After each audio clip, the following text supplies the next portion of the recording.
Okay. I think we've got pretty much everybody in, but I'll let people in as they come. I'm Kate, I'm the editor for poetry, and I'd like to welcome you all to our digital launch of the Bolton Review. First of all, I've got some people that I need to say thank you to, and then I know everybody wants me to stop talking and show you a fantastic cover. But first of all, there are some very important people whose work has made this possible. Firstly, we'd like to thank our fellow sub-editor, Gemma. Unfortunately, she can't be here tonight, but she has done such fantastic work. She's been amazing throughout this whole process, so thank you, Gemma. We'd also like to thank our sub-editors, Romina, Sian, Faith, and Steph, for reading through all hundreds of submissions that we had. Honestly, I think if I'd have had to read through them all by myself, I wouldn't have managed it. So thank you guys. You have been so amazing. Also, a special thank you to Shelley Ann for helping with the communications, and a thank you to Claire for liaising with the New Writing Showcase. Always a special thank you to Simon Holloway, who of course created the Bolton Review. Simon, this is totally your baby. I had a great time working on it, even though it was really hard work. So thank you so much for this opportunity. Finally, a thank you to everybody who submitted. We would not be able to do any of this without you. So please keep submitting stuff.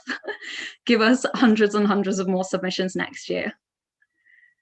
And I think that's about it. So it is my honor to reveal our fantastic cover, courtesy of my fellow editor, Stuart. And I have it here next to me. So if you're ready, this is Zombies and Taffy Kisses. I don't know if you can see this. I'm struggling to see my camera behind the review, but here it is. We've got our fantastic little squirrel reaching for a piece of taffy. I love it. I think it really reflects the chaos of this year. So I'm done talking, I think. So I would like to introduce our first speaker, Shelley Ann, if she's ready, reading her piece, Encounter with a Zombie. So Shelley Ann, if you're ready.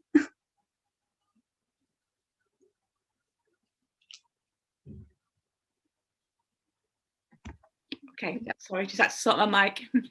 Encounter with a zombie. He was in the worst shape she had ever seen. A dead man walking in his underpants.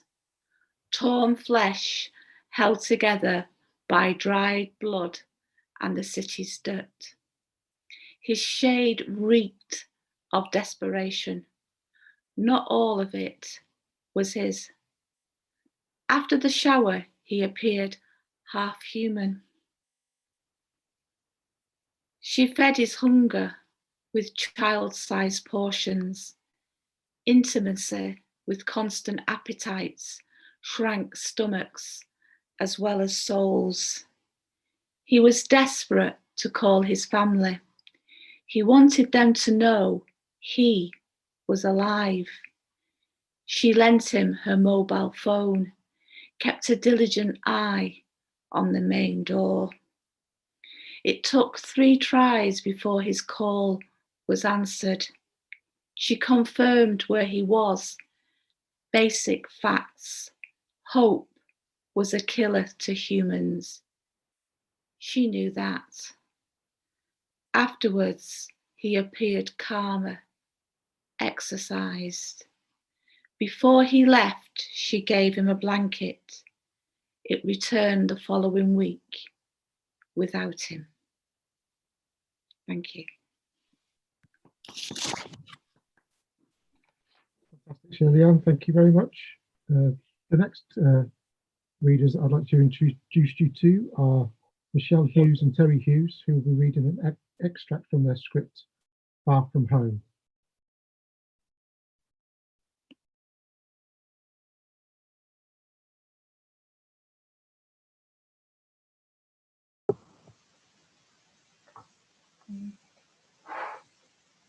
Bedsit, London, 1950s. Pat and Eamon Two Irish migrants are getting ready for a night out. Eamon is shaving by the sink in his vest. His braces are hanging down over his trousers. Pat is sat at a table centre stage in a slightly old-fashioned suit and tie. He is focused on counting money and making notes on a piece of paper. And stick by me and Tommy. Right-o. Don't be going off on your own. Can we not have the gramophone on? I do like to listen to a bit of music, as I'm getting myself all dolled up. Did you hear me? I heard you. Right then. Something to get me in the mood. Don't be getting carried away now. It's only a few pints in the castle we'll be having. It's not a big night tonight. Some Hank Williams would be nice, or some Dean Martin or something like that. Just to show you around the place is all. And what if I meet someone? What's that? If I meet someone, a girl or something. Forget about girls tonight. Forget about girls. Are you mad? There'll be plenty of time for skirt when you're settled in a while, when you've your bearings. And what if I want to dance? Cut out the dancing as well. No dancing? No dancing tonight. Bloody Nora. Bloody Nora is right.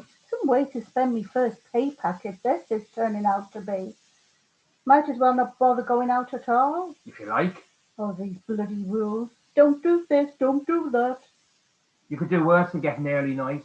What with us up at the crack of dawn in the morning and everything. All these restraints you're after putting on me. What do you mean, up at the crack of dawn? Tomorrow's Sunday. What of it? It's the day of rest. No rest for the likes of us. We've a job on. But isn't the site closed on a Sunday? This is off-site. Off-site? A private job I'm after landing. A bit of subbing. But I need me rest. Look at me hands. See the calluses on them. They need time to recover. That's par for the course when you first start labouring. You have to work them hands in. You'll soon get used to it. Work me hands in? I don't understand why I can't wear them canvas gloves. Nobody wears the canvas gloves. I've seen plenty wearing them. Aye, the brickies. You're just a labourer. They need them. They're working with mortar. I bloody need them. There's a whole pile of them in the foreman's shed doing nothing. I saw them only yesterday. Didn't I say they're off limits for greenhorns like you? Makes no sense at all. Don't go cutting corners right from the off if you want to be known as a good man. That's it.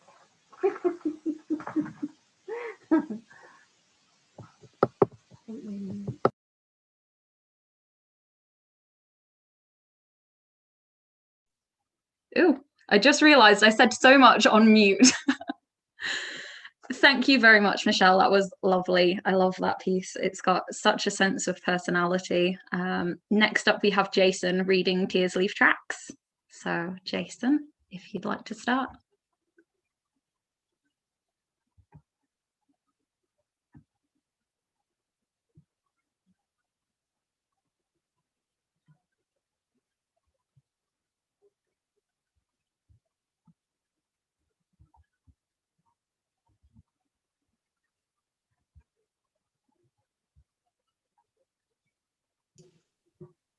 Okay. It's the waiting that gets to you first, then the cold, always the cold. I am cold now. Then in the distance you hear the chiming of the exhaust as she labours up the gradient, the push and pull of the valves driving the steam out of the chimney as the noise resonates and gets louder. That's when the anticipation becomes palpable, the mouth gets drier, the pulse begins to race. Then you can hear the rails begin to sing as they flex. The platform begins to rumble underfoot. Then she's here, all noise and heat, the bustle, that cacophony of sound. She feels alive, and in that moment I am too. This is my book, my Ian Allen book. This is the page about the Britannia class, all 55 numbers with 54 underlined. This is why I am here waiting now. I need to underline that last number. It's important.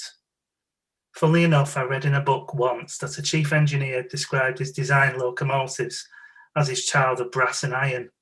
How ironic that out of the whole batch of Britannia locomotives, this is the only one not named. I looked down at the list. Britannia, Clive of India, Oliver Cromwell, the Mercury. Why was this child of brass and iron not important enough to name? I tried to block out the dark thoughts. August the 12th, 1961, the day of the fate. Sorry, lost a bit. I had a child for flesh and blood once. He was important enough to name. I loved him. This was our book and our story. He loved the Britannias, and we travelled far and wide to see them. This one always eluded us. I tried to block out the dark thoughts. August the 12th, 1961, the day of the fate. My son dressed as a train in the parade. How could that happen? I remember the call to the hospital, him being propped up in bed, the last conversation, the clammy grasp of the hands, the promise made to see this engine. Then the dark times, the bottom of the bottle, pain, anger, anguish. I didn't see the Robert Beeching cuts or the implementation of the 1955 train modernisation plan, but I did see despair until I managed to claw my way to the black hole. Steam as multi-power ceased in this country in 1968. Oliver Cromwell did the duties on the last day, as I found out much later. The internet is great at revealing the history of engines. There's a veritable feast of information, some of which completes the circle and gives the disposal notes for the engines that were not lucky enough to be saved.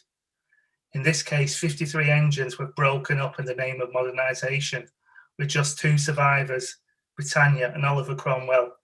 My unnamed runt was withdrawn and cut up in a breaker's yard in 1967, with no mercy shown. This fog is drawing in, it's still bitterly cold, it's silent and there's no distant roar. No trains today, cries the tannoy speaker. I turn my collar up against the wind, but I'll return tomorrow. Thank you. Fantastic, Jason. Thank you very much. I think the next person we have reading is Carol Jones, reading her poem, The Crow, but I can't see her online. Carol, are you there?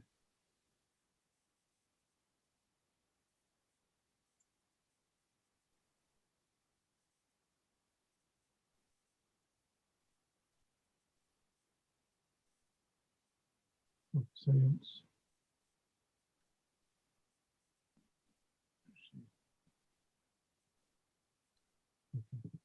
Well, I shall read Carol's poem, The Crow, and hopefully you can all hear me okay. The Crow by Carol Jones. Jack Boot Black, you drunkenly hop across the field, wings arched in a hunchback position, you stagger towards the lambs. The milky breath of innocence entices the beaked reaper under his cloak of invisibility, away from the gaze of the ewe. There is always someone waiting to take what's yours. Jack Boots Black. Very much.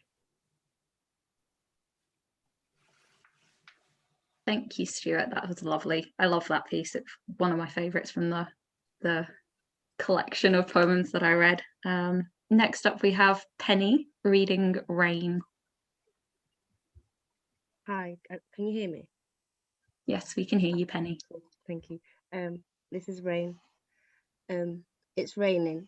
I woke up from a night terror again, and you hug me, and you say calm. So I stopped thinking about how shit I feel when I shower, how much I like receiving flowers where the note says pear head, how I've hardly eaten today. I stopped thinking about everything that doesn't make sense. I breathe. Calm, you say, as you kiss the skin behind my ear, and I stop thinking about how I need to put those posters all over uni next week, or how I need to pluck my eyebrows and plan something for Madrid. I breathe, and you whisper calm, and your hands are on my back, and your skin smells like sea salt, and I stop thinking about everything that makes me sad, like I can't afford to go to therapy, or how I graduate in 4 months, but it already feels like I've left, or how I'm 23, and I still want to run away and breathe. And you whisper calm, and my head rests on your chest, and your heart is beating in its cage, and I'm thinking, oh, don't stop raining.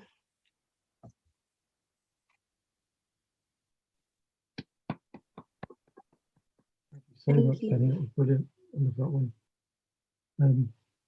Up next, we've got another poem by Robbie Barlow called Spring Cleaning. Over to you, Robbie. Thank you, Stuart. For Jimmy, I can picture you there in your soft, mint-coloured armchair made from jacquard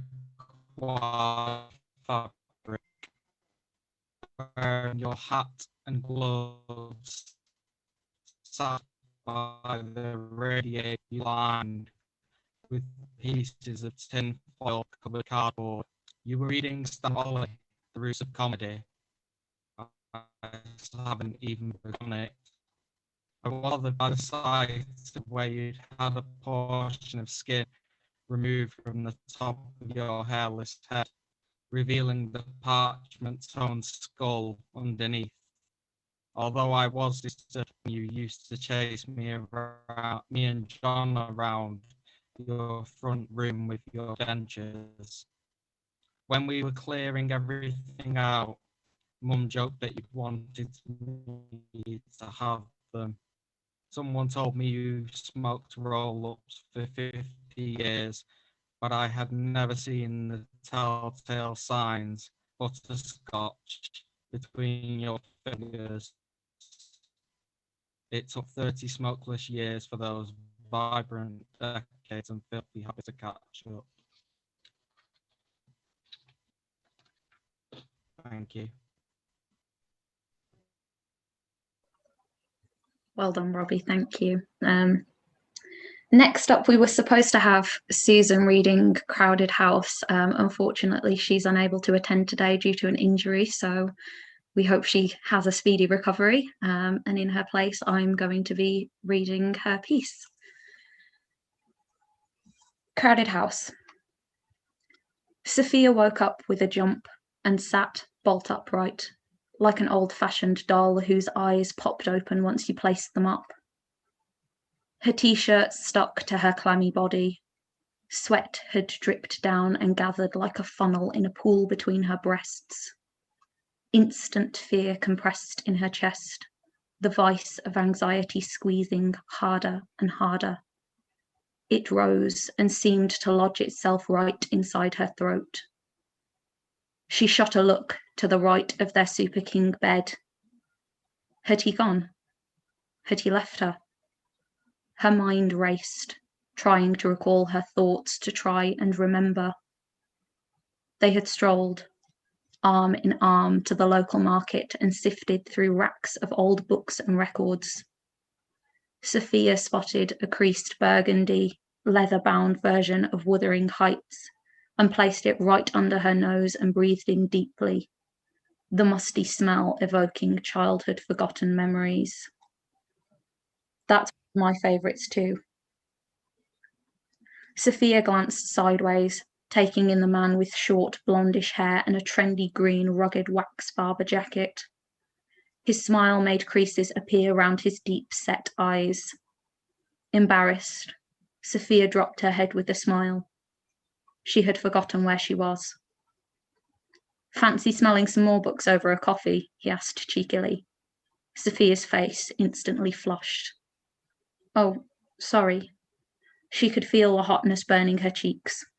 I'm with my husband. Ah, of course. No problem. He nodded his head slowly, as if in defeat. She spotted her husband over the other side of the market stall, his head deep in a box of vinyl records. God, she still fancied him. The excitement was still there, that thrill of brown. Oh, sorry, I've completely lost my place there. That thrill of seeing him unexpectedly, even after all the years they had been together. His thick, dark brown hair had flickers of grey appearing now. However, his blue eyes had never changed. They were encased beneath long, dark lashes any woman would be envious of. She walked around the stall towards him and put her arm through his, like reaching for a life vest in a falling sea. You should have accepted the invitation, love, he said easily. Oh, yeah, right, Sophia half giggled. No, I mean it, he pressed. Sophia glanced over at him. This wasn't like him. What was he talking about? Was he teasing her? Well, it might make sense, you know. I've been doing a lot of thinking, and well, I've been looking on internet dating websites, and there's someone special I'd like to meet. Sophia swallowed hard, like an apple had gone down whole. She couldn't believe what she was hearing. She shook her head in disbelief. She swung her legs out of bed and rushed to the front bay window.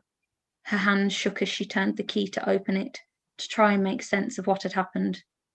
As she looked down, she saw her husband reach for the sponge in his bucket. He was washing his car on the front drive. Hey, Sleeping Beauty. He looked up at her. I'd love a cuppa if you're brewing. He winked with those beautiful blue eyes. Relief flooded through her like a clear result after a mammogram. How long were these dreams going to go on torturing her? They were all slightly different, but the meaning was always the same. He always left her in the end.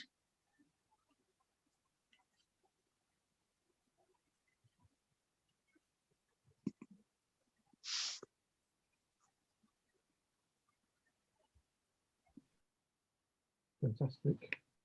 Well done. Great. Next up, we've got Catherine Lynn Gardner with Cold.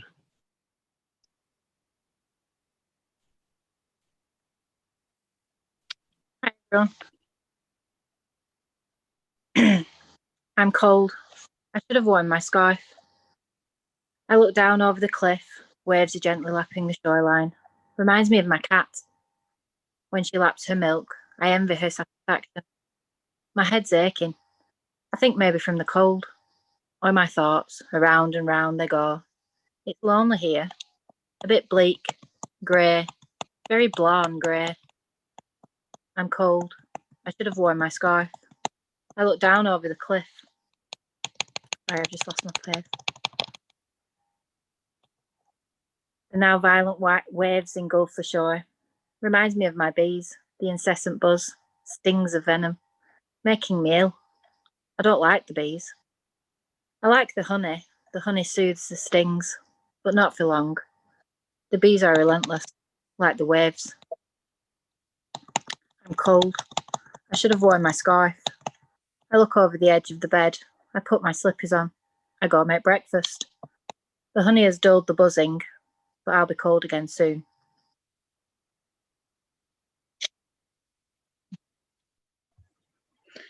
Lovely, thank you. Next up, we have Steph reading Disorder.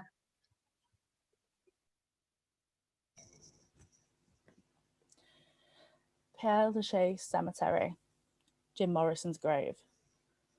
Heather is pissed because she didn't realise that barriers had been put up around it. Fucking bastards, she mutters. She pulls one of her own pre-rolled joints out of her satchel and asks, got a light? She leans into my extended flame. Her perfume tickles the hair in my nostrils. She's flammable. I could flick the Zippo slightly and the flames would consume her. I could. This is for you, Jimmy, she says. But I wonder, did people ever call him Jimmy? We stand in silence, thinking. Death surrounding us, consuming us. Heather gently throws the yellow and orange tulips onto the grave. Tulips are her favourite flowers, by the way, and she thinks that everyone feels the same way about them as she does, but we don't. According to his own demon, she's reading the headstone. I didn't even know that she could speak Greek. True to his own spirit, I reply. Only a rough translation, she says. I haven't read Greek since I was this high, and she holds her hand out to her knee. She doesn't look at me. She doesn't take her eyes off the grave. She offers the joint to me, but I refuse because it doesn't feel right getting high in a place of mourning. I'm not religious, but the thought makes my spine tingle. She throws the last of the spliff onto the grave and the wind smokes it instead. We walk down the cobbled path and locate the so-called posing sodomite, Oscar Wilde. She kisses the perspex and leaves a pouty red mark in the centre of a collection of pink ones. Her stands out the most, not just because it's red, but because it belongs to her. I could pick out her lipstick mark from a lineup of 100, maybe even more. A kiss may ruin a human life, I quote. She smiles at me and then pulls out her Polaroid camera. She snaps one of her mark and, to live is the rarest thing in the world, she says. Most people exist, that is all. I don't think she understands the impact this has on me in this moment. You see, death is this unescapable and inevitable endgame for us all. We can plan out our lives as much as we want, reinvent ourselves, change career goals and sexual partners, relocate even, but one thing is always certain, and that is death. The one certainty in life. You can cheat it a few times, but you cannot avoid it indefinitely. And I'm cheating it right now.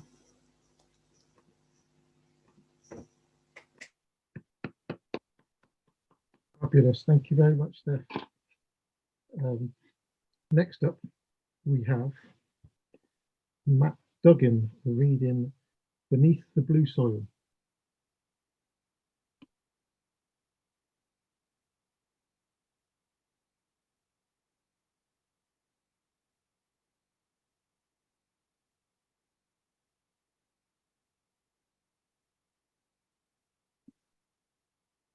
If he's there.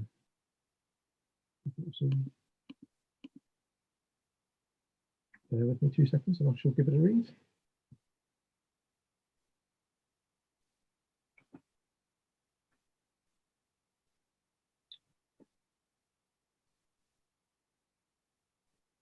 Beneath the Blue Soil by Matt Duggan. When a world forgets to look at its own reflection, thoughts on reaching the end, resurfacing in the middle of the night, we watched the shoreline move. Its barbarous scenes of swaying light, a man walks into the sea. Skin as white as a Japanese sea bass, he has not come to swim tonight. Jeans hanging from crooked pine, pale shirt stiffened by sea air, blowing in the wind like war-torn flags. A man walks into the sea. Blue soil washing against his face, wedding ring stitched to the stomach of a crab. Thank you. Thank you, Stuart. I still love that piece. I must have read it thousands of times when we were going through them, and I still love that final line. Our next reader and final reader for the night is Jack, reading his poem Kelpie on South. Okay, just get up. And I'm hungry, and I'm hungry, and I'm. Oh me, the Kelpie on South. Oh mottled blue algae on hard North Rock. Oh green weeds wading on sea, coastal with lust. Oh how I love, I kiss, and I embrace.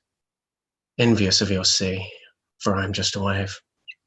I lust for you, for foam, sea foam, sweet and salty, like taffy kisses. Oh wet horse on waves, oh hoofed seduction, kiss and hold me, embrace me, crave me.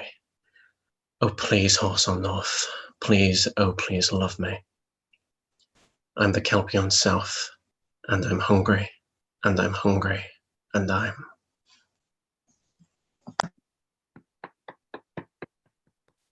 Thank you so much, Jack. And thank you to everybody who's read out tonight.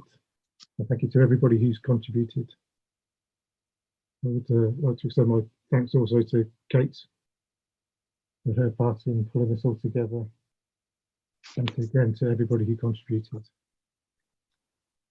In February next year, issue 9 will be open for submissions. So keep an eye out for those and please all submit to that because it's a wonderful publication. It's been such an honour to be part of. And long may it continue. Most importantly, I think, is people want to buy this. So Zombies and Taffy Kisses will be available to buy in person on Thursday from the main reception at Senate House in a COVID safe way at various times throughout the day if you're a student. Nope.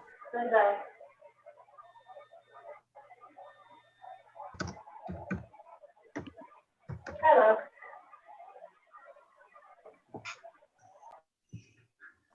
if you're not a student, you can buy them on Thursday between 6 and 7 by going to the main reception at Senate House. Simon will be there handing them out, or taking the money, and you can pick them up safely.